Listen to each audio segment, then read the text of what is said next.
हिंदुस्तान में 800 साल की हुक्मरानी अल्लाह ने मुसलमानों को दी थी। 8 साल नहीं, ये तो 11 साल में पागल हो रहे हैं। 800 साल, 800 ईयर्स, 800 ईयर्स, 8 ईयर्स नहीं। अभी तो 11 साल में पागल हो गए, हमारा दिन आ गया, हमारा दिन आ गया, ये आ गया, वो आ गया।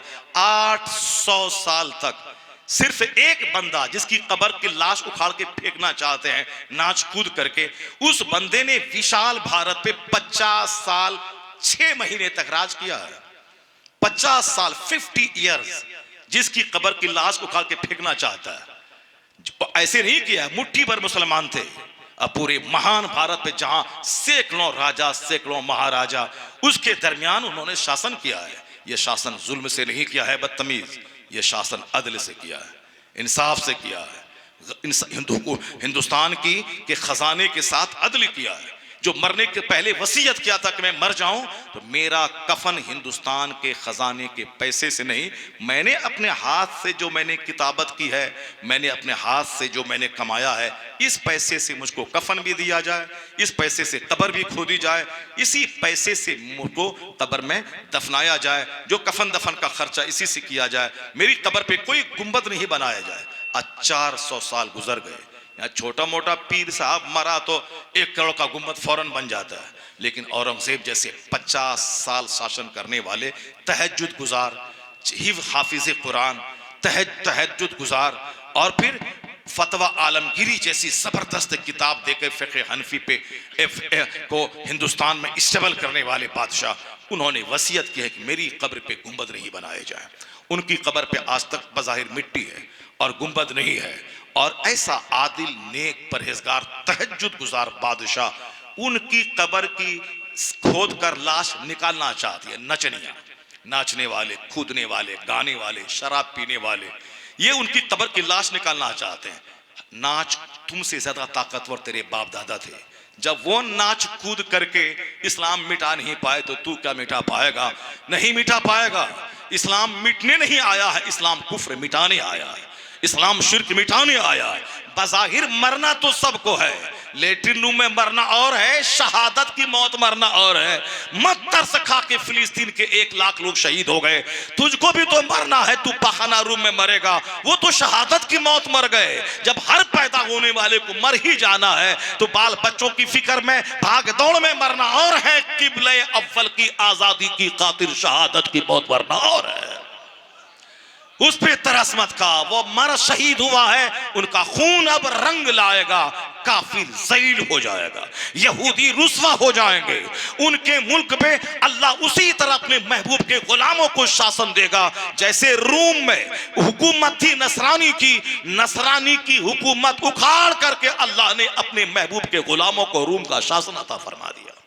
उसके लिए जरूरी है कि कोई ऐसा बंदा पहल करे जो अपनी जान से ज्यादा शहादत को अजीज रखे, जो अपनी कश्ती जला दे कि लौट के अपना वतन मक्का मदीना नहीं जाना है, बल्कि सामने या तो दुश्मन की फौज है या पीछे समंदर है, या तो इस कदर जज्बात से लड़ना है कि यहां हुकूमत कायम करनी है, या फिर शहादत की मौत मर जाना है, लौट के नहीं जाना है। कश्ती में आग लगा दी।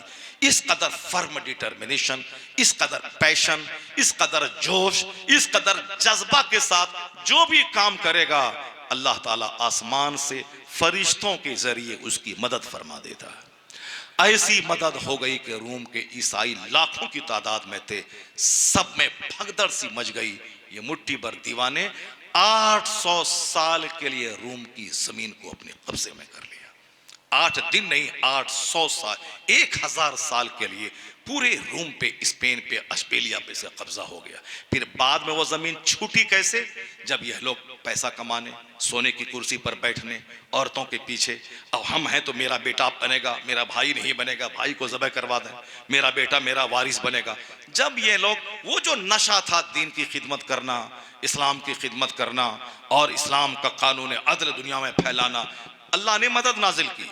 लेकिन जब वही रोटी खाने, कपड़ा पहनने, कुर्सी बचाने, अपने बाल बच्चों को कुर्सी देने में, आपस में लड़ने झगड़ने में लग गए, सारी दुनिया मुत्तहिद हो रही है और हम लोग आपस में लड़ने में लग गए। ये अंसारी, ये जोलाहा, ये नदाफ है, ये मलिक है, ये शेख है, ये पठान है, उसके पीछे नमाज नहीं पढ़ेंगे, उसके पीछे नमाज नहीं पढ़ेंगे, उसके घर में बेटी नहीं देंगे, ये आपस में लड़ गए। जो लोग पानी पीने नहीं देता था कुएं में, वह लोग कहते हम एक हैं। जो लोग भारी जनों के साथ कितना जुल्म करता था, सारे लोग जान रहे हैं। लेकिन आज वो मुत्तहिद हो रहे हैं और हम हैं अंसारी, जोलाहा, नदाफ, मलिक। अंसारी मलिक उठा तो कोई वोट नहीं देगा, अंसारी उठा तो कोई वोट नहीं देगा, खान उठा तो कोई वोट नहीं देगा। जबकि हमने सारी दुनिया को कानून बताया था कि एक सफ में खड़े हो गए महमूद व अयाज, न कोई बंदा रहा न कोई बंदा नवाज। हम लोग फख्र से कहते थे उसे, यहां कोई सैयद हो, अगर वो अगली सफ में कोई फकीर और नदाब बैठा है तो सैयद साहब उसको उस मुसल्ले से उठा नहीं सकता है। जो मुसलमान जहां बैठ गया वही उसकी जगह है। अगर पठान और सैयद साहब बाद में आए, मस्जिद भर गई है, जहां सब नमाजी की चप्पल खुली है वो चप्पल हटा के वहां सब बिछा के वहां वो खड़े हों। आगे नदाफ, आगे मंसूरी, आगे धोबी, आगे साफी, शेख, सैयद, पठान, वो सब मस्जिद से बाहर बैठे हैं। क्यों? मस्जिद में कुछ नहीं। मस्जिद में जब सब जमा हो गए, अमीर गरीब, गोरा काला, सारा रंग खत्म, सब मोहम्मदी रंग में रंग जाते हैं। इसी को सरोजिनी नायडू ने पहले कहा था, I have been struck over again and again to see this indivisible unity of Islam. When the azan is sounded, the worshippers are gathered, the peasant and the king stand side by side together. The best embodiment of democracy can be seen 5 times a day in the mosque. क्या कहती है वो एक हिंदू औरत? ये नाचने कूदने वाला ये कर देंगे, वो कर देंगे। ये नाचने वाला क्या करेगा? शराब पीने वाला शराब चंदा करके शराब पिया, जब तक हुआ लेके घुमाया और उठा के पटक दिया पानी में। ये शराबी क्या करेगा? कोई बड़ा काम क्या कर पाएगा? जिसको डीएम बनना है, एसपी बनना है, वो तो 18 घंटे स्टडी करता है। जिसको लॉयर बनना हो तो 18 घंटे पढ़ता है। लेकिन वो भी जानता है कि जो अच्छे पढ़े लिखे लोग हैं वो तो पार्लियामेंट पहुंच नहीं पाते हैं, बल्कि जो लोग 2-4-10 आदमी का मर्डर किया ये पहुंच गया, इसलिए मर्डर करो और नेतागिरी करो। इसीलिए चाह रहे हैं ऐसा करने से हो जाएगा। ऐसा करने से कुछ नहीं होगा जो तुम्हारा प्लान है। नाचने कूदने से पहले ये पढ़ते थे मगर अब पढ़ नहीं रहे, अब नाच रहे हैं, आग लगा रहे हैं साहब दरगाह पे ऊपर चढ़ के झंडा फैला रहे हैं। हमारा दिन आ गया। ऐसे ही होता है बंदे कि झंडा फहराने से तेरा दिन आ जाता है। आज तुम्हारे लिए वक्त आया है ए मुसलमान।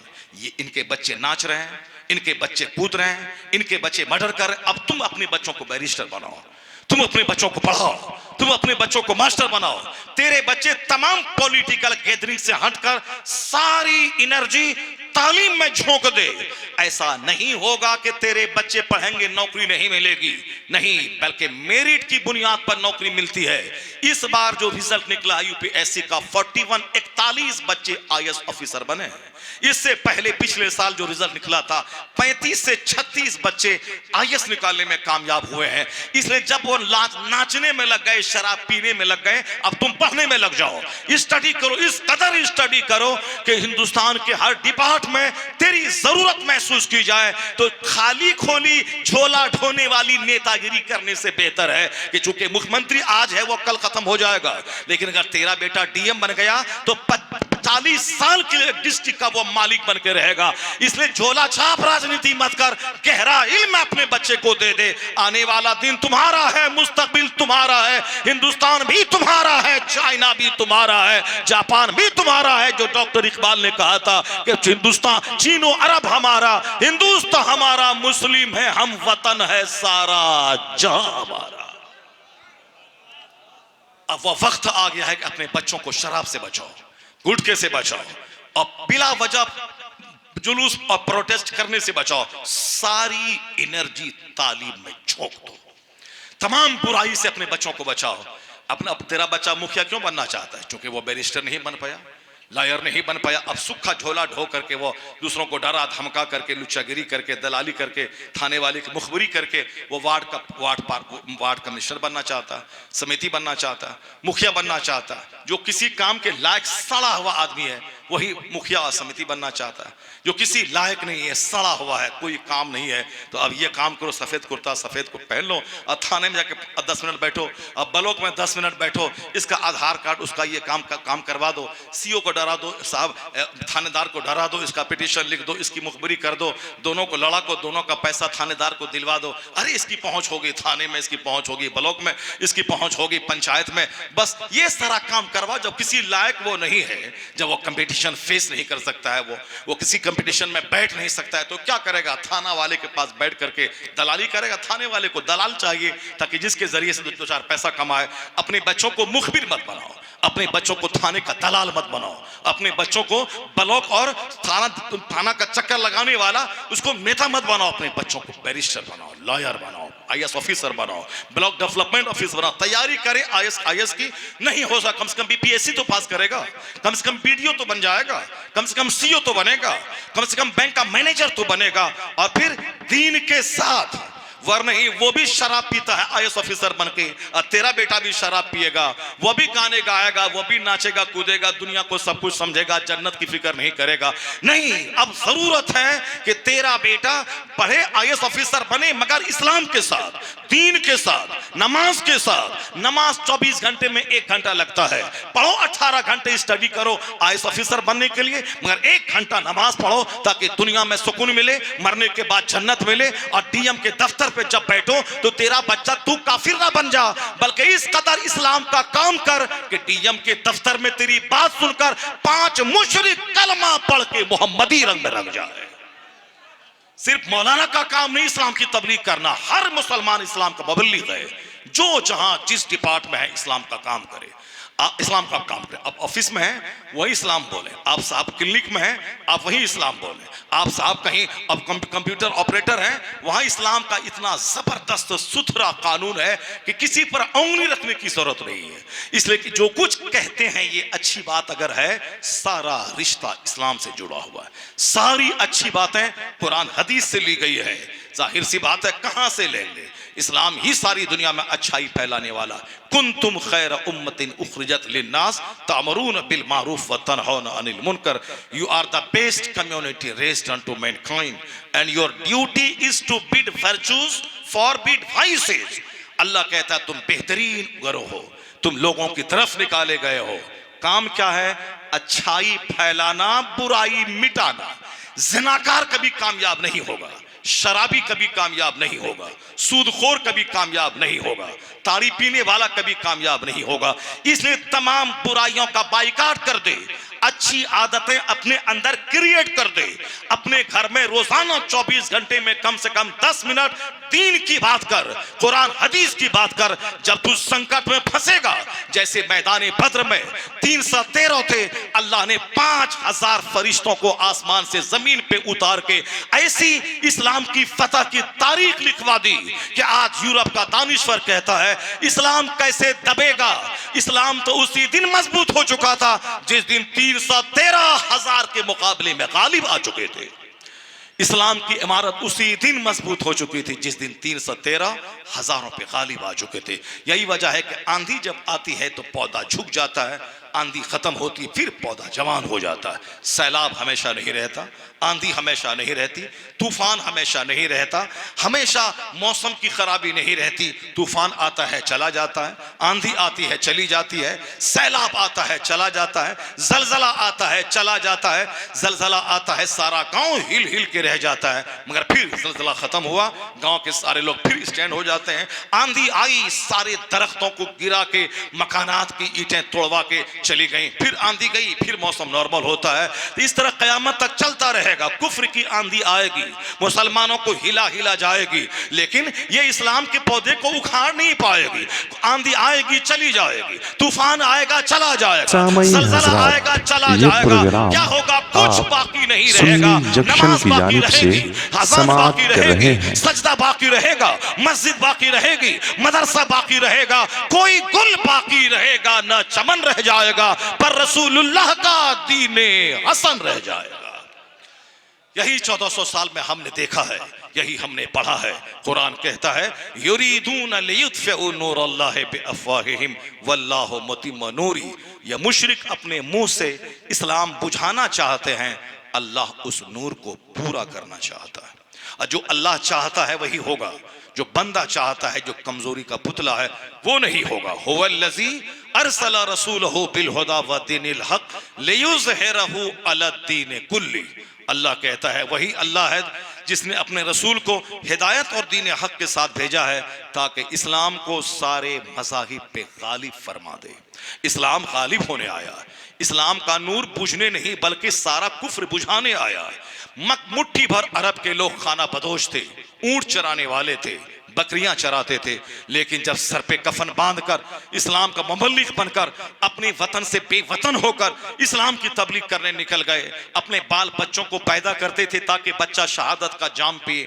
माएँ अपने बच्चों को लेकर सरकार की बारगाह में आती थी, इन बच्चों की कुर्बानी कबूल फरमा लें, इन बच्चों को जिहाद में भेज दें। औरत और मर्द सबके दिमाग में एक नशा था, पूरी दुनिया के घर घर में इस्लाम फैले ताकि दुनिया से बुराइयां मिटे, अत्याचार मिटे, अहंकार मिटे, घमंड मिटे, दुनिया में अदल कायम हो, इंसाफ कायम हो, दुनिया से ज़िना मिटे, दुनिया से शराब मिटे, दुनिया से झूठ मिटे, दुनिया से गीबत मिटे, दुनिया से अहंकार मिटे, सारी बुराइयों को मिटाया जाए। उसके लिए अगर गर्दन भी कटाने की जरूरत पड़े तो एक की गर्दन कटेगी मगर करोड़ों आदमी जुल्म से बच जाएगा। इसलिए इस्लाम ने सजा दी, अगर कोई कुंवारा ज़िना करे तो 100 कोड़े मारे जाए, अगर शादीशुदा ज़िना करे उसको संसार इतना पत्थर मारा जाए कि मर जाए। यह हार्ड सजा है, लेकिन एक बंदा अगर मरेगा तो करोड़ों औरतों की आबरू सेफ हो जाएगी। इस्लाम की सजा की सख्ती में यही हिकमत है कि एक चोर का हाथ काटा जाएगा, हजारों घर चोरी से बच जाएंगे।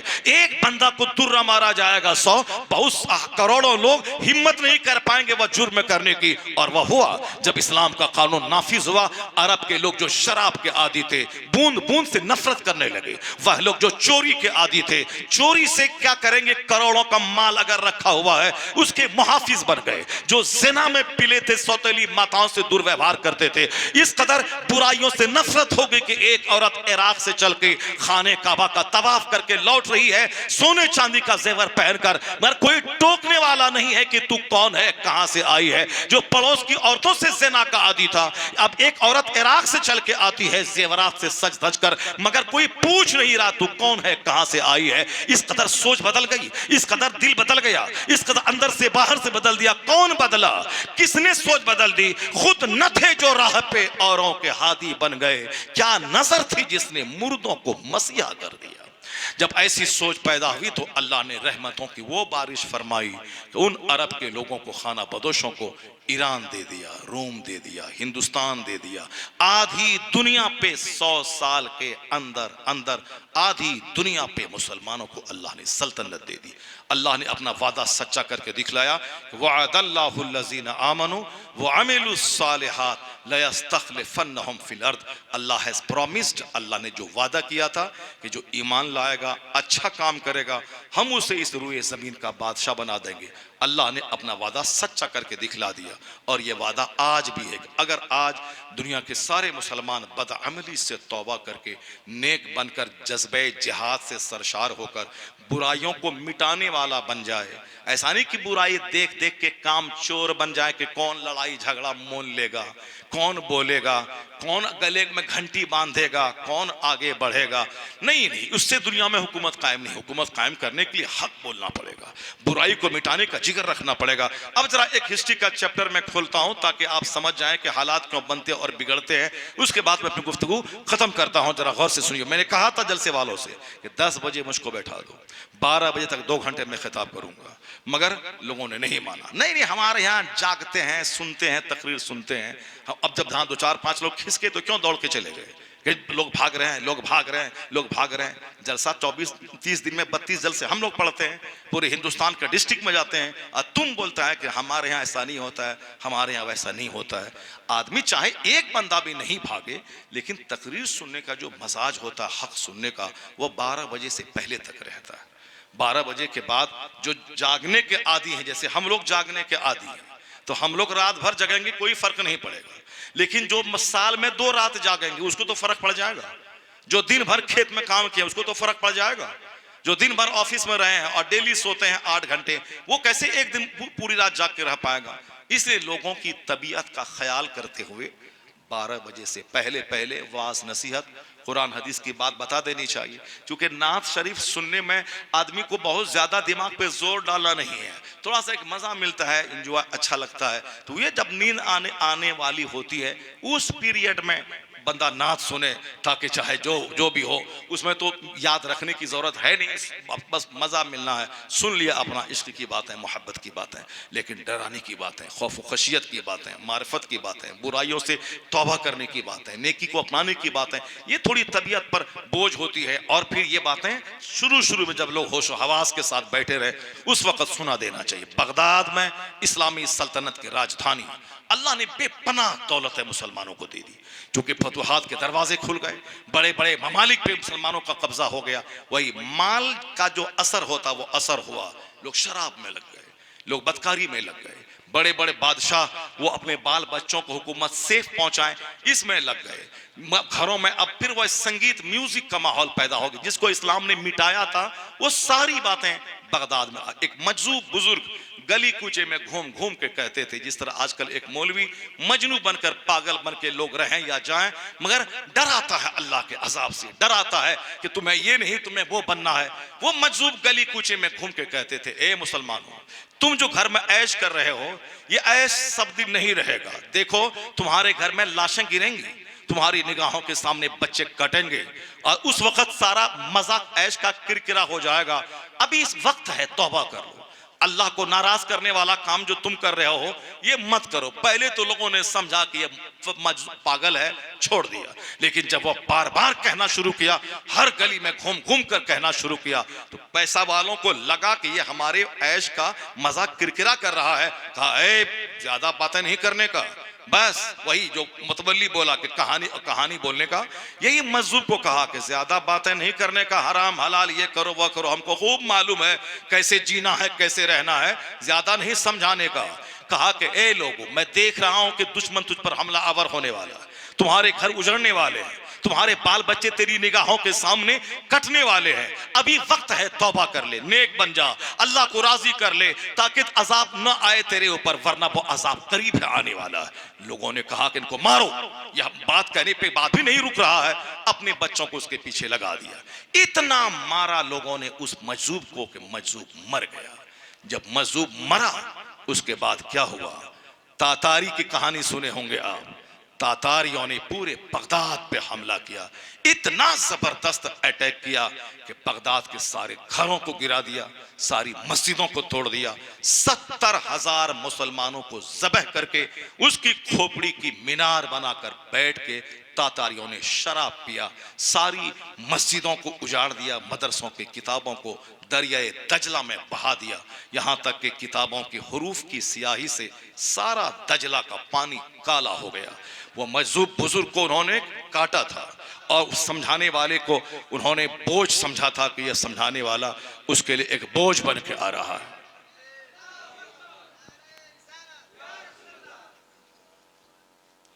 सुभान अल्लाह। कुर्सी उधर से लेते आइए, कुर्सी। समझाने वाला वो हमारा दुश्मन नहीं होता, वो हमारा खैरखा होता है। अमर बिल मारूफ करने वाला वो हमारा दुश्मन नहीं होता है, वो हमें तबाही और बर्बादी से बचाने वाला होता है। जब लोगों ने उस समझाने वाले मजजूब को ज़बह कर दिया तो तातारी काफिरों ने अटैक किया, पूरे बगदाद, पूरे ईरान, आसपास के तमाम ममालिक पे तातारियों ने कब्जा कर लिया। इतना मारा मुसलमानों को कि 70 लाख मुसलमानों की खोपड़ी काटकर मीनार बनाकर उस पर बैठ के शराब पीने लगा। कहा कि अब दोबारा इस्लाम इस पूरे खित्ते में आंख नहीं उठा पाएगा, सर नहीं उठा पाएगा। अपने हिसाब से मिटा दिया उसने। कब मिटाया? सरकार गौसे पाक की कब्र अनवर वहां मौजूद थी, इमाम आजम अबू हनीफा रदी अल्लाह ताला अन्हु की कब्र अनवर वहां मौजूद थी। ये सारे बुजुर्गान दिन दरगाहों पे जाके जो वहां लोहबान और अगरबत्ती सुलवाने का माहौल है, मिन्नतें मांगने का, ये सारे वली तो सरकार गौसे आजम के गुलाम हैं। गौसे आजम की कब्र बगदाद में मौजूद थी। उस वक्त बगदाद में तबाही मची के 70 लाख लोगों की खोपड़ी काट के काफिरों ने शराब पिया। अल्लाह जब नाराज होता है तो फिर कोई भी किसी की दुआ उसके अजाब को टाल नहीं सकती है। जनाब इब्राहिम अलैहिस्सलाम के पास फरिश्ते आए थे लूत अलैहिस्सलाम की कौम पर अजाब देने के लिए। जनाब इब्राहिम अलैहिस्सलाम दुआ करने लगे कि या अल्लाह ये अजाब, अल्लाह ने मना कर दिया, मेरे खलील दुआ मत करो, ये अजाब आना तय है। लूत अलैहिस्सलाम की कौम पे अजाब आना तय है, तुम दुआ मत करो, अजाब आके रहेगा। ऐसा अजाब आया कि 4 लाख की आबादी खूब ऐश आराम से रहती थी, लेकिन दौलत की वजह से जो गिलाजत गंदगी आई वो सामईन हजरात, ये प्रोग्राम आप सुन्नी जंक्शन की जानिब से समाअत कर रहे हैं। आबादी वाले शहर सुदुम को उठाया, वहां से पलट दिया, पत्थरों की बारिश हो गई, सारे लोग पीस दिए गए। आज तक वो आबादी, वो खित्ता शहर सुदुम जॉर्डन के इलाके में डेड सी के किनारे वो आज तक है, उल्टा पुल्टा हुआ इलाका वो वही शहर सुदुम है। अल्लाह ताला दौलत देना जानता है, फिर दौलतें छीन कर भिखारी बनाना जानता है। अल्लाह ताला हुकूमत देना जानता है, अगर हुकूमत का गलत इस्तेमाल हुआ तो फिर तो उनकी बुनियाद को काटना भी जानता है। इसलिए हमेशा अल्लाह से डरना चाहिए और दौलतों के नशे में ये नहीं समझना चाहिए कि सब दिन मेरे ये दिन रहेंगे। नहीं नहीं, दुनिया में तो बेशुमार गांव जो पहले समंदर था वहाँ आबादी बस गई, जहाँ शहर था वहाँ जंगल हो गया, जहाँ जंगल था वहाँ खेत खलियान हो गया। ये तो अदलती बदलती रहती सारी आबादियां। इसलिए हमेशा अल्लाह से डरने वाला यहाँ भी सुरखरू रहेगा, मरने के बाद भी। जब काफिरों ने कहा कि इस्लाम का सूरज यहाँ नहीं चमकेगा, मैंने मिटा दिया, मैंने बर्बाद कर दिया इस्लाम को, तो मालूम है अल्लाह तबारक व तआला जब उनके घमंड को देखा, मैं अल्लाह ने तो बदअमल मुसलमानों को सजा दी। ये शराब पीने वाला, ताड़ी पीने वाला, अपने घर में औरतों को नचवाने वाला, अल्लाह ने सजा दी, उनका सारा शहर उजाड़ दिया बगदाद, ये तो अल्लाह ने सजा दी। लेकिन जब वो काफिर बोला कि अब हमने उजाड़ दिया, अब दोबारा इस्लाम यहां सर नहीं उठा पाएगा, मालूम है एक बुजुर्ग ने तातारी कमांडर को ऐसा तमाचा मारा, उसकी खोपड़ी बदन से अलग होकर दूर जाके गिरी। उस रूहानी ताकत को देखकर तातारी फौज का बड़ा कमांडर कलमा पढ़ के मुसलमान बन गया। अब फिर उनकी फौजें कलमा पढ़ने लगी तो अल्लाह ने उन्हीं काफिरों को कलमा पढ़ाकर फिर दोबारा बगदाद पूरे खित्ते को वो आबाद किया कि आज तक वैसी आबादी बर्बादी में तब्दील नहीं हुई। अल्लाह ने बता दिया कि जब मुसलमान बदअमल हुए उसको मैंने सजा दी, लेकिन जब काफिर सोचता है कि इस्लाम मिटा दिया, या तो उसको जलील करके या फिर उसी को कलमा पढ़वा के इस्लाम का कैडर बना के इस्लाम की खिदमत अल्लाह ले लेता। यह तरीका क़यामत तक रहेगा। अल्लाह ताला देता है नेमत, फिर छीनता है, फिर हुकूमत देता है, फिर हुकूमत लेता है। वअदल्लाहु लज़ीना आमनू व अमिलुस्सालिहात। आज जो बेचैनियां हैं, आज जो बेकरारी है, मेरी बदअमली की वजह से है। जिस दिन सच्ची तौबा हुई, जिस दिन हम लोग सही गाइडलाइंस पे आ गए, अल्लाह ताला को क्या लगता है, वो जबरदस्त धूप देने के बाद फौरी रहमतों की बारिश बरसा देता है। सच्ची तौबा इधर होगी, उधर से रहमत इलाही की बारिश शुरू। अरबपति वो भी जहर खा के मर रहा है। ऐसा नहीं कि जहां पैसा है वहां बहुत मस्तियां हैं, बहुत सुकून है। ये जब से लोगों ने डिंग मारना शुरू किया है कि हमारे दिन आ गए, हम जो चाहेंगे सो करेंगे, इन्हीं रजीलों और खसीसों की वजह से दुनिया में आग लगी हुई। आज गरीब से लेकर के अरबपति सारे परेशान हैं और बहुत परेशान हैं। इतने परेशान हैं लोग कि वो तो बज़ाहिर वो बोल नहीं पाते हैं, लेकिन अंदर से उतने ही परेशान हैं जिस कदर दुनिया का सबसे बड़ा British comedian, film star Charlie Chaplin बोला था कि I like to walk in the rain, nobody can see my tears. मैं बारिश में टहलना चाहता हूं ताकि जी भर के रोऊं और कोई मेरे आंसू को देख नहीं पाए। ये कौन? जो पूरे बिहार को खरीद लेगा। इतना बड़ा दौलतमंद है वो, करोड़ों जिसके फैंस हैं, अरबों खरबों की दौलत जिसके पास है, दुनिया के हर ममालिक में जिसके चाहने वाले लोग हैं, इतना बड़ा आदमी वो कहता है कि इतना गम मेरे सीने में है, मैं जी भर के रोना चाहता हूं, और वो भी बारिश में, ताकि मेरे आंसू को कोई देख नहीं सके। अब इसके आगे और क्या हो सकता है? लोग 5 वक्त की नमाजें छोड़ते हैं, क्यों? ताकि मैं कुछ पैसे कमा लूं और आराम से रहूं। रमजान में 30 रात तरावी की नमाज पढ़नी चाहिए, मगर 90% लोग नहीं पढ़ते। क्यों? ताकि 2-4 पैसे कमा लो, 5 दिन में तरावी पढ़ लो, उसके बाद फिर फ्री हो जाऊं, जो चाहो सो करो।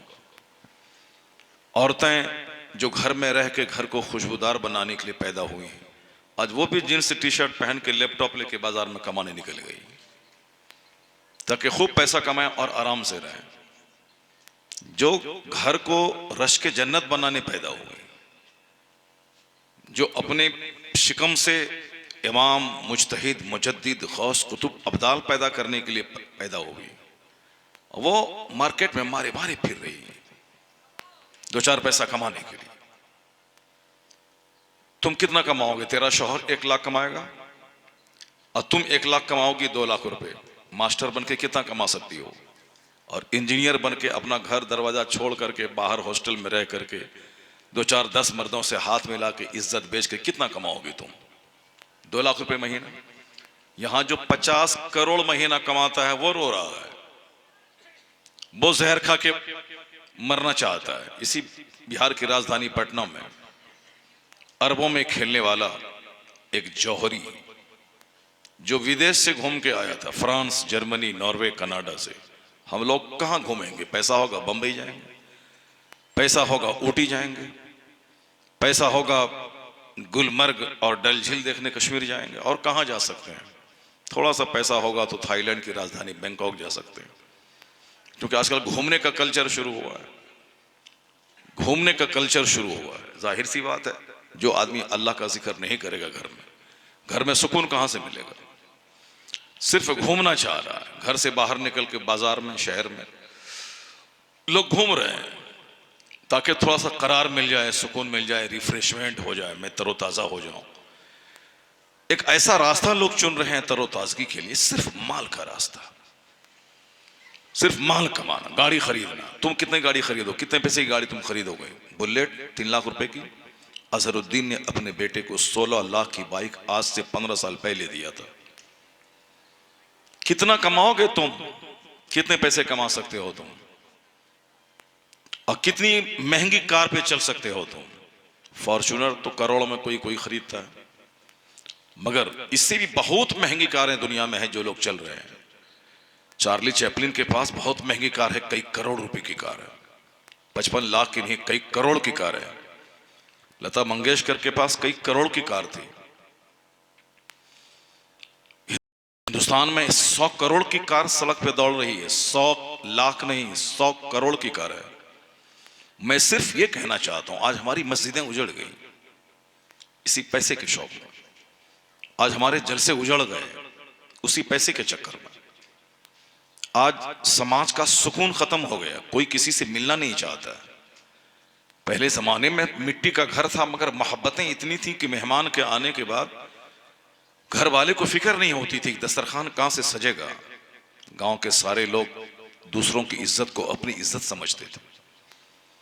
मेहमान इसके घर पे आता था, वहां कुछ नहीं है तो पड़ोस के लोगों ने सारा सामान मुहैया कर दिया।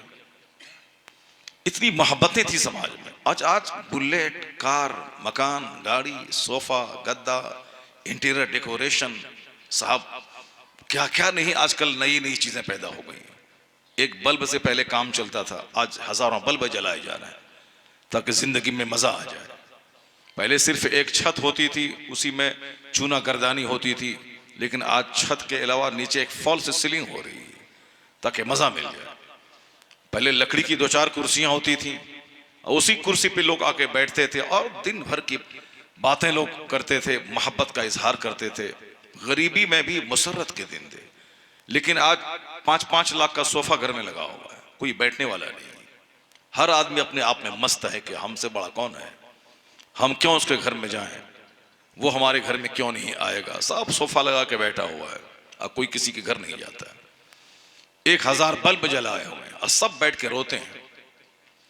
साहब खाने पीने में रोजाना तरह तरह के डिशेज हैं, सब रो रहे हैं। वो दूसरों के सामने जो कहता है गुटखा खा के पान से मुंह लाल करके हम खुश हैं, एक सीना पे एक तमाचा मारा जाए तो सारा गम उगल देगा। वो जितना गम है यहाँ सीने में सारा गम उगल देगा। तो आखिर सुकून है कहाँ? पटना का अरबपति बाहर से घूम के आया, 4 दिन के बाद 4 लाश उनके घर से निकली। पूरी कहानी खत्म हो गई उसकी। और बिल्डिंग बनाइए और गाड़ियां खरीदिए और मस्जिदों को उजाड़िए और मदरसे में वो गरीब मजदूर का बच्चा पढ़ेगा। अरबपति के बच्चे कहाँ पढ़ेंगे, उसकी बेटियां कहाँ पढ़ेंगी, हॉस्टल में रहेंगी, इंजीनियर डॉक्टर बनेंगी और हमारे बेटे भी डॉक्टर बनेंगे। और जो गरीब मिस्कीन जिसकी सोच कमजोर है, जिसके पास कोई बड़ा प्लान नहीं है, ये जाके मदरसे की टूटी चटाई पे बैठ के हाफिज कुरान बन के आएगा और वो जो नमाज पढ़ाएगा तरावी की, और सारा गांव का नौकर बन के वो रहेगा। 1 मिनट तकरीर लंबी हुई तो सारे लोग डांटेंगे, थोड़ी सी क़िरात लंबी हुई तो सारे लोग उसको धमकी देंगे। यानी जो समाज का सबसे ज्यादा कमजोर आदमी है वही हमारा इमाम बनेगा, वही हमारा लीडर बनेगा, वही हमारे आगे रहेगा। यह और बात है कि इस्लाम की अजमत की वजह से हम मजबूर हैं कि मस्जिद के मुसल्ले पर वही जाएगा जो कुरान हदीस का इल्म जानता है। लायर, बैरिस्टर, प्रोफेसर, 1000 एकड़ जमीन का जोतने वाला, वो सब नीचे है, मगर मेंबर पे एक आलिम दीन जाता है। ये तो मजबूरी हमारी है, वरना अगर बस चले तो उस गरीब के बच्चे को फाटा दिया जाए और कोई पैंट शर्ट पहनने वाला मेंबर पे चढ़ जाए। एक मजबूरी है कि हम ऐसा कर नहीं सकते, वरना उसकी इज्जत सिर्फ मुसल्ले इमामत तक है। उसके अलावा फिर उसके माँ बाप लगा के गाली देना, उसकी गुर्बत का ताना देना, उसको अपने बाजार से सब्जी मंगवाना, उसकी तकरीरों को साहब उसका मजाक उड़ाना, ये सारी बातें होंगी। ये कमजोर आदमी जो हमारा कायद और इमाम बनेगा, क्या हाल होगा समाज का। वो कभी खुल के हक बात बोल नहीं पाएगा, वो कभी खुल के बुराई की मजम्मत नहीं कर पाएगा, वो कभी भी दूसरों को बुराइयों पे डांट नहीं पाएगा, क्योंकि वो बिल्कुल अंदर से सहमा हुआ रहेगा। और जो दबंग हैं, हेल्दी हैं, सेहतमंद हैं, ऊंचे खानदान के लोग हैं, वो सारे के सारे स्कूल कॉलेज में पढ़ेंगे और इंजीनियर बनेंगे, डॉक्टर बनेंगे, प्रोफेसर बनेंगे और आलिम दीन को नौकर समझेंगे। मस्जिदें उजड़ गई, मदरसे उजड़ गए। अगर यहाँ कव्वाली होती तो आज 1 लाख आदमी होता, इलाके के 50 गांव के लोग जमा होते। लेकिन यहाँ इस गांव के ही सारे लोग आ गए होते तो भी इससे डबल मजमा हो गया होता। इस गांव के ही सारे लोग आ गए होते तो डबल मजमा हो गया होता। क्या मतलब है, वो 2-4 मजनू किस्म के नौजवान हैं जो इस जलसे को मुनक़िद कर रहे हैं, वरना बस चले तो फिर यहाँ बंबई से आके कोई नाचेगी, बस चले तो कोई साहब बनारस से आने के बाद यहाँ डांस करेगी। वह कौन है जो जलसा सुनता है, कौन है जो अच्छी बातें सुनेगा, कौन है जो ये करो ये नहीं करो सुनेगा। आजकल कोई सुनने वाला है क्या?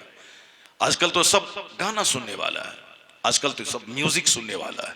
इतना गम अल्लाह ने दुनिया में डाल दिया है कि तुम मस्जिदों को वीरान करके चाहते हो कि सुख मिले, नहीं होगा।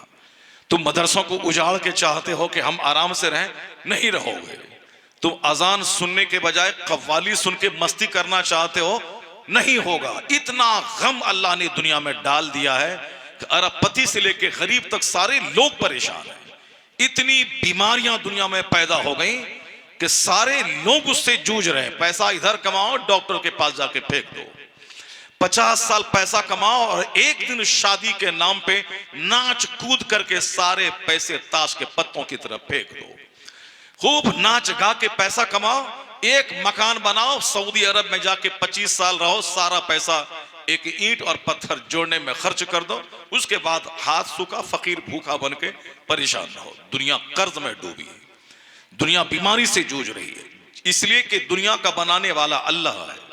अल्लाह रब्बुल इज्जत ने अपनी इबादत के लिए दुनिया के लोगों को पैदा किया है, इंसान और जिन्नात को।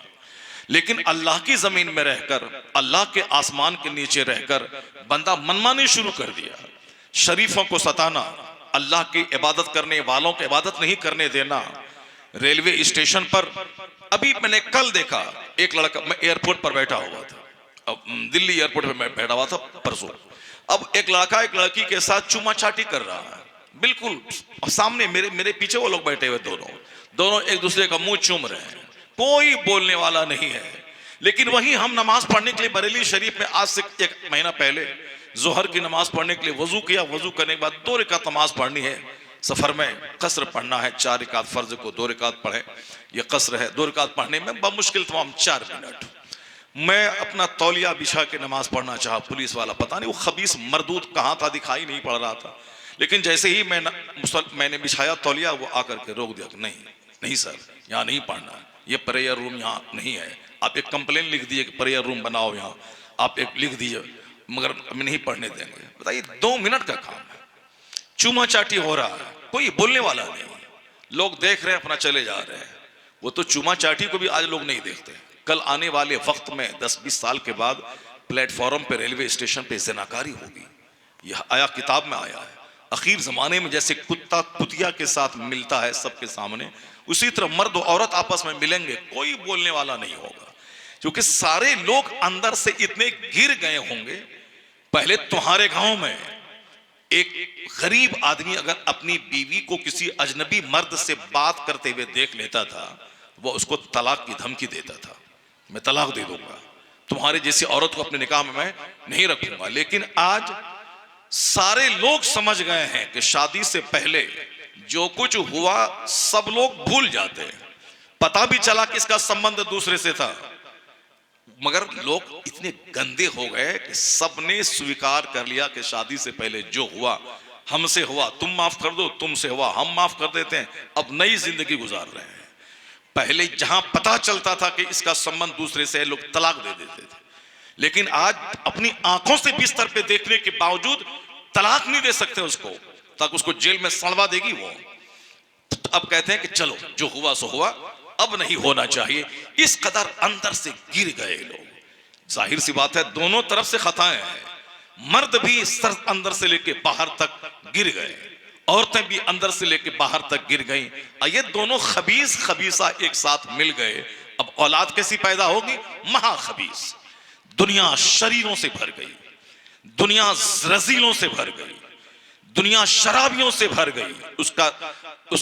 उसकी वजह माँ बाप शरीर हो गए। इस कदर बुराइयां आने वाली हैं कि आया है किताब में कि मर्द औरत रास्ता चलते ज़िना करेंगे, कोई टोकने वाला नहीं होगा।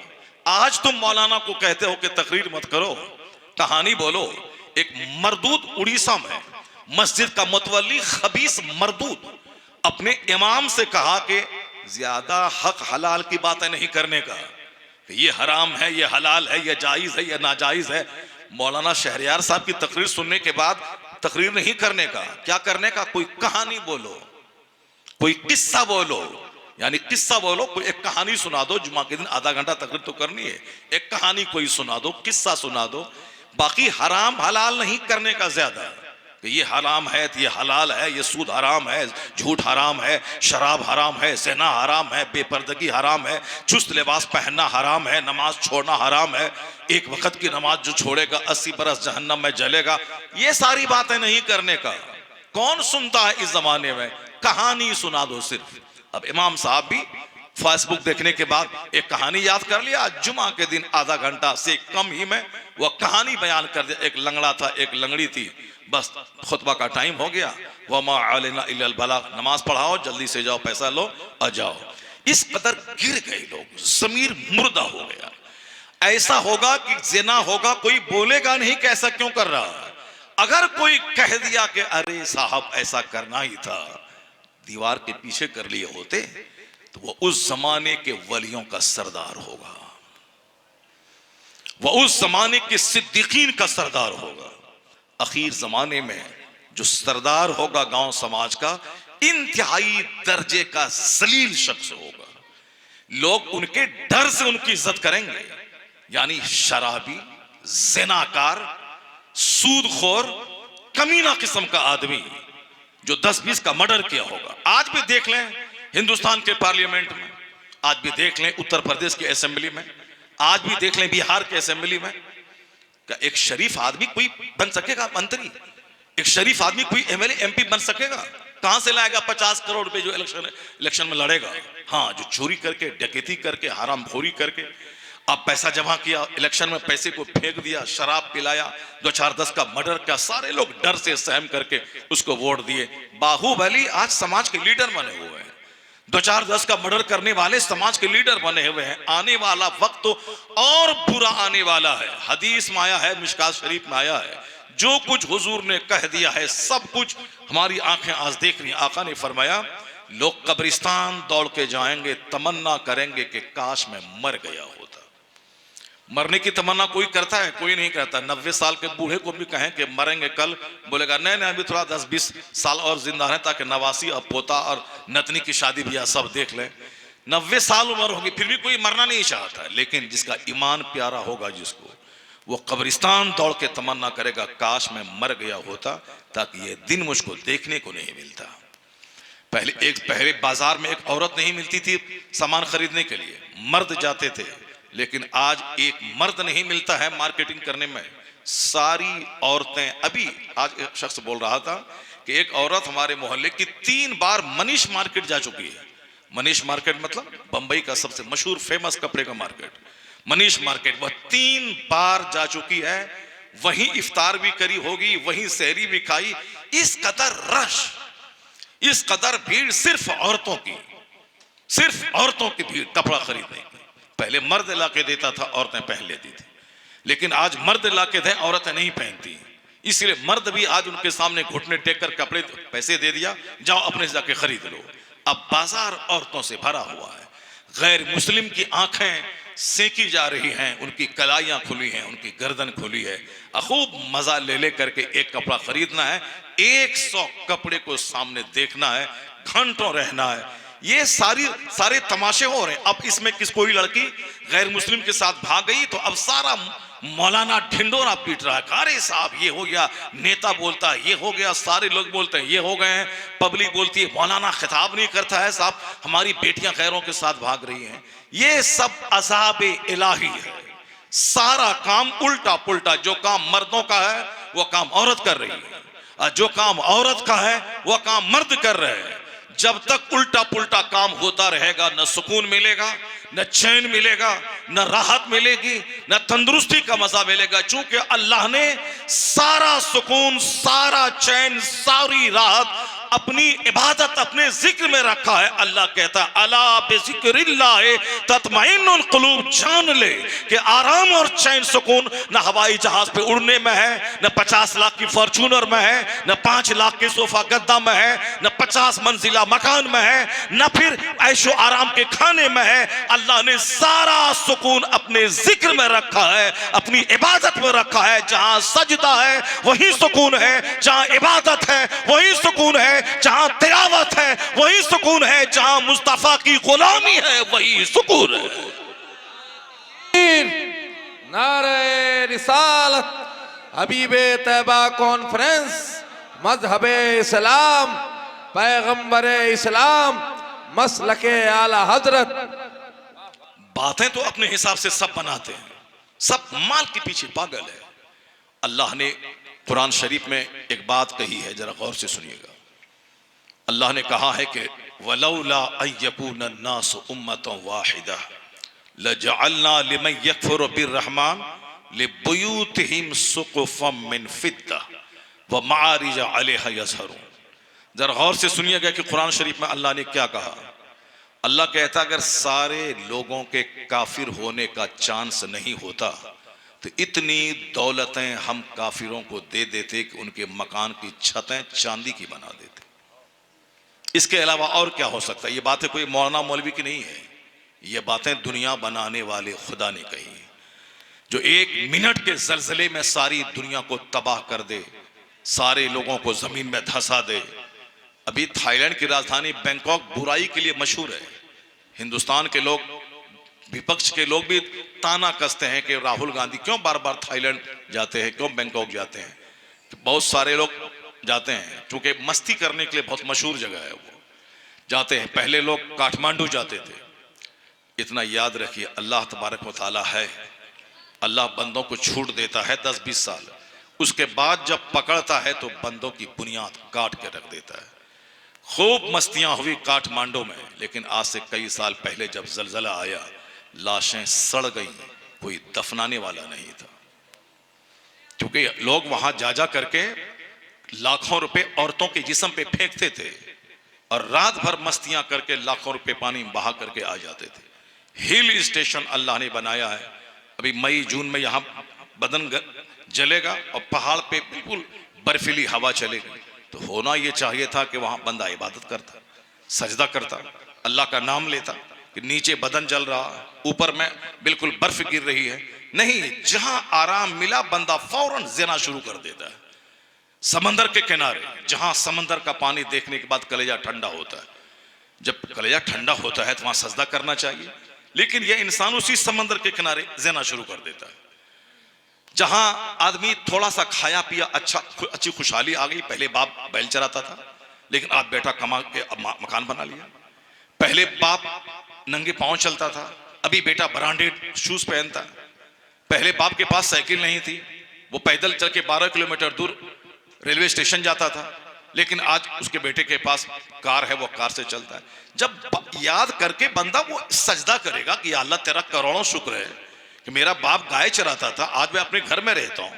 मेरा दादा किराए के घर में रहता था, मैं आज अपने घर में शहर में रहता हूं। मेरे बाप के पास साइकिल नहीं थी, आज मेरे पास कार है। तो नेमत मिलने के बाद बंदे को शुक्र अदा करना चाहिए।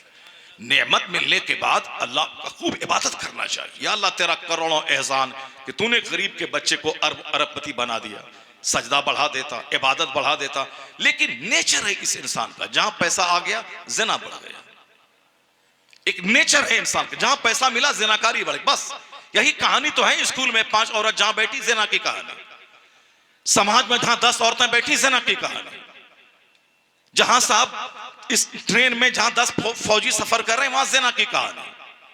यही सब कहानी है दुनिया में। और क्या रह गया? ये दुनिया आग नहीं लगेगी तो और क्या होगा? हर तरफ मार धाड़ की कहानी, हर तरफ जिना और शराब की कहानी। हदीस में आया है कि इस कदर शराब कसरत से लोग पिएंगे, पानी से ज्यादा लोग सस्ती शराब को बना लेंगे। जरा देखिए, आज ट्रेन में सफर करते हैं जितने पुलिस वाले, आर्मी वाले हैं, सबके बैग में शराब की बोतल भरी हुई है। वो तो बिहार के मुख्यमंत्री ने बड़ी हिम्मत की, शराब पर चारों तरफ पहरा बैठाया।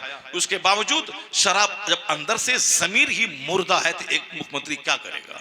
वह तो कानूनी तौर पर पुलिस का पहरा बिठा सकता है कि कोई गाड़ी पे शराब लोड करके नहीं ले जाए। अगर कहीं शराब मिल गई तो उसको जेल में डाल देगा, इतना ही तो कर सकता है। लेकिन जिसका दिल मर चुका हो, जो रात में खेत से उत्तर प्रदेश से शराब लेके बिहार चला जाए और वहां 500 रुपए की शराब वो 5000 में बेच दे, वहां डीएम के पास पहुंचा दे, पुलिस वाले के पास पहुंचा दे, वो तो नौकरी है उसकी। दिन में तो आए गाड़ी रोको, साहब आए डिक्की खोलो, यहाँ क्या है? अब वो आदमी जो रात में शराब पिया है और दिन में आकर के वो डिक्की खुलवाता है। जब जमीर ही मर जाए तो क्या होगा? शराब कसरत से लोग पिएंगे, जिना कसरत से लोग करेंगे, माँ बाप की नाफरमानी कसरत से होगी, मियाँ बीवी में तलाक कसरत से होगी, समाज में नफरत कसरत से होगी। इस तरह से लोग जहन्नम की आग में तो वहां जलेंगे मरने के बाद, इस दुनिया ही में मुसीबतों की आग में जलेंगे। वो सब अमीर भी जलेंगे, गरीब भी जलेंगे, पढ़े भी जलेंगे, बेपढ़े भी जलेंगे। ये हमारे हाथ की कमाई होगी।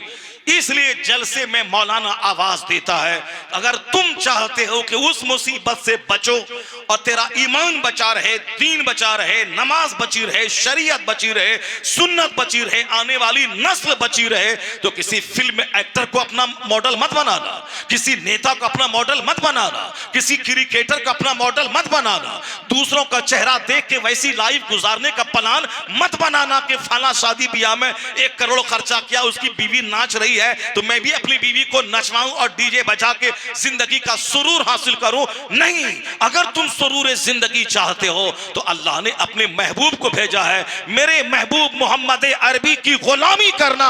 जो सुकून महल में नहीं मिलेगा, अल्लाह वो सुकून मिट्टी की झोपड़ी में अता फरमा देगा। कि मोहम्मद से वफा तूने तो हम तेरे हैं, ये जहां चीज है क्या लौहो कलम तेरे। सुकून दुनिया में मिलेगा, चैन दुनिया में मिलेगा, मरने के बाद जन्नत तो मिलेगी, मगर यहां जन्नत की खुशबू मिलेगी। यहां सूखी रोटी खाने के बाद सेहत और तंदुरुस्ती मिलेगी। यहां मिट्टी की दीवार में फरिश्ते तुम्हारी जियारत को आएंगे आसमान से। ये सारी बहारे जिंदगी अल्लाह ने अपने महबूब की गुलामी में रख दिया और बंदा को यही पसंद नहीं है। आज सबकी गुलामी हो रही है, फिल्म एक्टर की गुलामी हो रही है, नेता की गुलामी हो रही है, साहब क्रिकेटर की गुलामी हो रही है, इंजीनियर डॉक्टर की गुलामी हो रही है, मगर मुस्तफा की गुलामी नहीं हो रही। लोग सिर्फ सुनना चाहते हैं मगर हुजूर के तरीके पे अमल नहीं करना चाहते। जरा गौर से सुनिए, अल्लाह तबारक व तआला क्या फरमाता है। अल्लाह कहता है कि अगर सारे लोगों के बेईमान होने का चांस नहीं होता तो इतनी दौलत हम अपने दुश्मन को दे देते कि उनके मकान की छतें सोने और चांदी की बना देते। किसकी? वही जो लोग अल्लाह पर यकीन नहीं करते। हम लोग मकान देखने के बाद ही नहीं कहते अरे कौन पढ़ाएगा मदरसे में अपने बेटे को 5,000 महीना कमाएगा, इंजीनियर बनेगा 5 लाख कमाएगा। यानी माल की वजह से ही जन्नत का रास्ता छोड़ के लोग जहन्नम के रास्ते पे चलते हैं। तो अल्लाह ने क्या कहा, अगर दुनिया का वैल्यू अल्लाह के नजदीक कुछ भी होता और सारे लोगों के काफिर होने का चांस नहीं होता, तो अल्लाह अपने दुश्मनों को, काफिरों को इतनी दौलत दे देता, उनके मकान की छतें चांदी की बना देता, उनके मकान की सीढ़ियां सोने चांदी की बना देता, उनके मकान के फर्नीचर वाले बुयूतिहिम अबवाबम व सुरूरा, उनके मकान के दरवाजे, विंडोज, खिड़कियां, डोर्स, विंडोज, सारी चीजें सोने चांदी की बना देता। अल्लाह कहता है अगर ऐसा कर भी देता तो कितने दिन तक वह उस सोने चांदी के मकान में रहेगा। व इन कुल्लो ज़ालिका लम्मा मताउल हयाती दुनिया, अगर ये सारी चीजें हम दे भी देते तो दुनिया के चंद दिन उससे फायदा उठाता। 70, 80, 90 साल जो एक इंसान की छोटी सी उम्र है, उसके बाद फिर मरने के बाद कहां जाएगा? जहां खरबों साल, महासंख्यों साल, महासंख्य की हैसियत वहां क्या है? वहां तो मौत ही नहीं है, सदा फी नारे जहन्नम खालिदीन, हमेशा हमेशा मौत ही नहीं। दुनिया में तो मौत आई, बंदा चला गया। कुरान कहता है इन कुल्लो ज़ालिका लम्मा मताउल हयाती दुनिया, अगर हम सोने चांदी का घर काफिरों को दे भी दें तो कितने दिन तक इस मकान में वो रहेगा?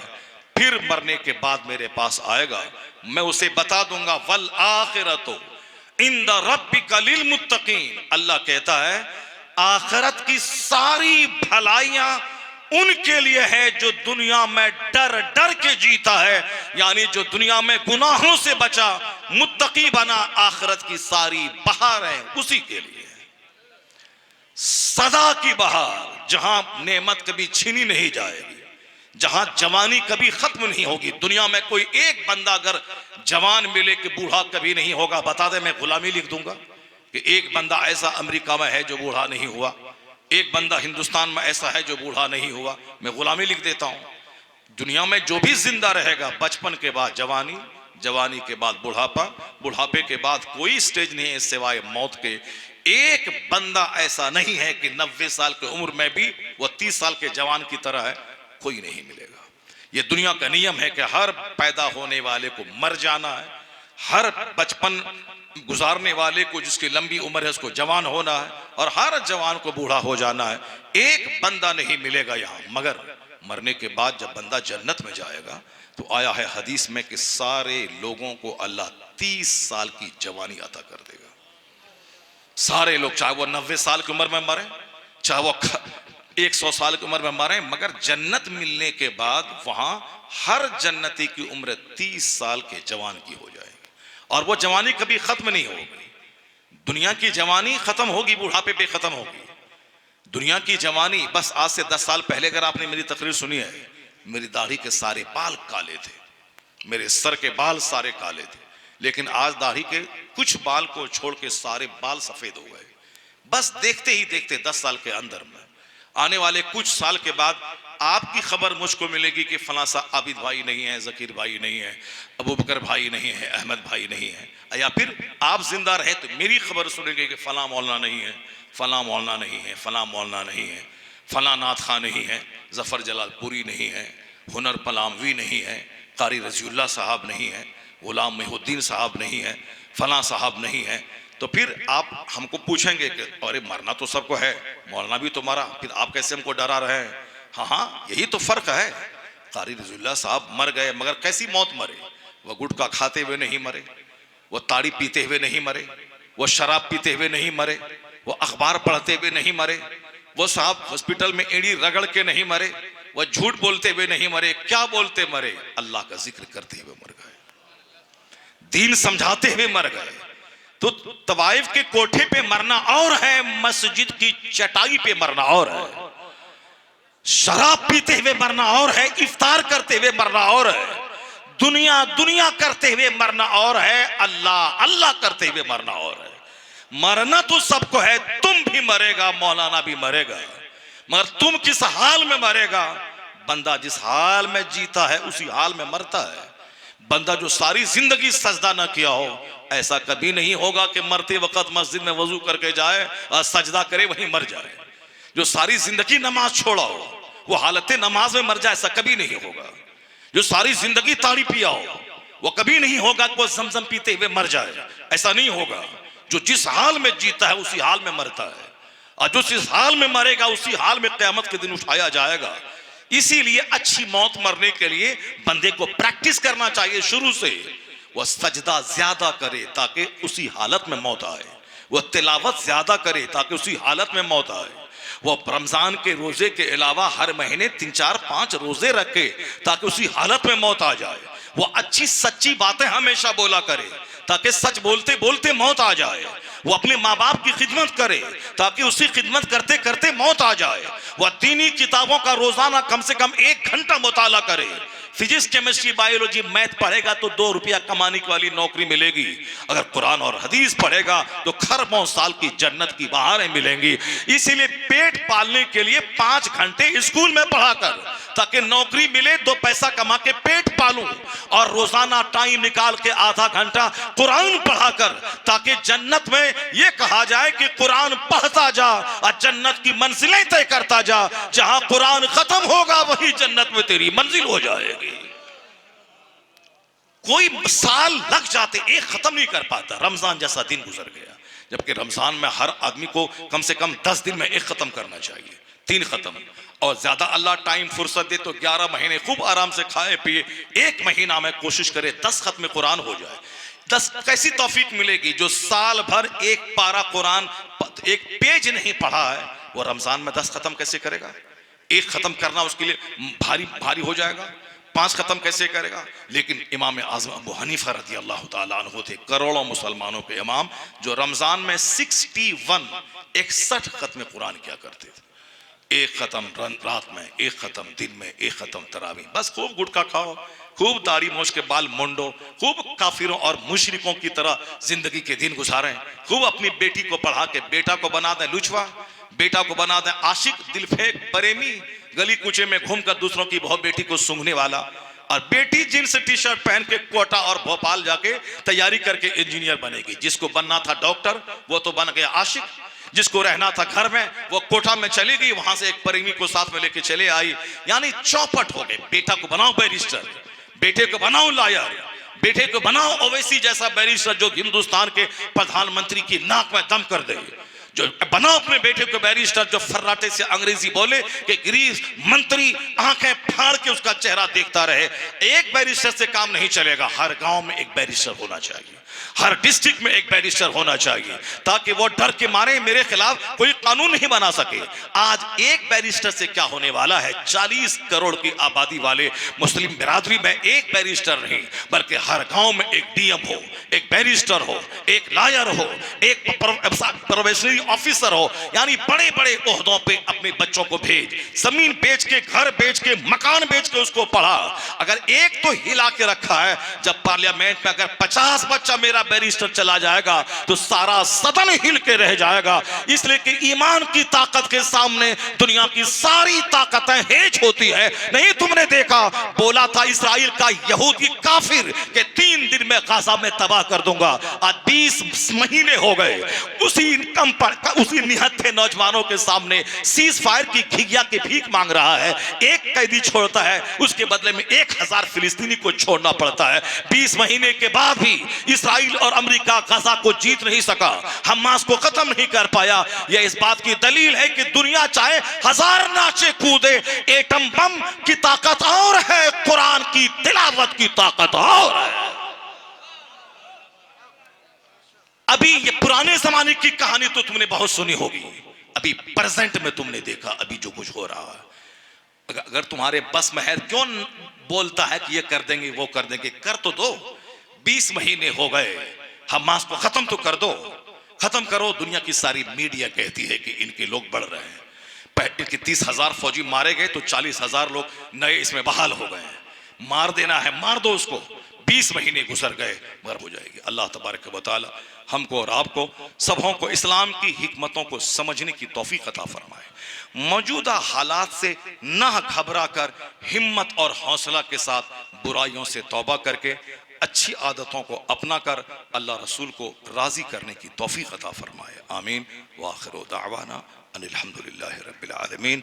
अस्सलामु अलैकुम व रहमतुल्लाहि तआला व बरकातहू।